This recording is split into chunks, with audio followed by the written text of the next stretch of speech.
આજે મીનાબેનની જે ઘટના હતી એમાં અમને જેવી જાણ થઈ હતી કે મીનાબેનને આ પ્રોબ્લેમ છે, તો પછી અમે એમને જે રિટર્ન ટિકિટ માટે પ્રોવાઈડ કરવાની હતી, અમે રિટર્ન ટિકિટ એમને પ્રોવાઈડ કરાવડાવી છે.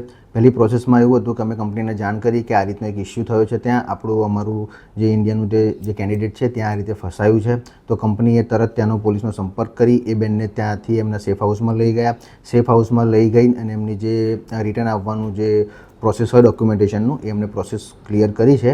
અને બેન જે કાં છે આપણે 23 તારીખે સાંજે ત્યાંથી નીકળીને 24 તારીખે સવારે અર્લી મોર્નિંગ અહીંયા દિલ્હી એરપોર્ટ પર પહોંચી જશે.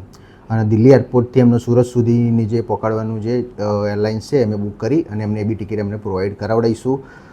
આ બધી ઘટનામાં હકીકત હતી એવી કે બીજું કોઈના બધા ઇન્વોલ્વમેન્ટના લીધે આ બધો પ્રોબ્લેમ થયો હતો, જેમાં અમારો કોઈ મુખ્ય રોલ હતો નહીં. અમે અમારું કામ જેન્યુઇન રીતે કરીને આપ્યું હતું અને અત્યારે બી એમના સપોર્ટમાં અમે આવ્યા છીએ કે જે લોકો એમને કહેતા હતા કે અમે હેલ્પ કરીશું, પણ અત્યારે એમની આગળ કોઈ આવ્યું નહીં અને એ બેન બિચારા ત્યાં ફસાયા. તો એમને ત્યાંથી બહાર કાઢી અને અમે ઇન્ડિયા એમને પરત લાવીએ છીએ.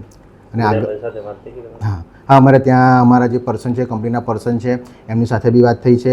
મારે મીનાબેન જોડે બી રાત્રે વાત થઈ હતી, એમણે 10 મિનિટ સુધી મારી જોડે વાત કરી હતી. એનું બી રેકોર્ડિંગ મારી પાસે છે, એટલે જો તમારે જરૂર પડશે તો બી તમને પ્રોવાઈડ કરાવીશ.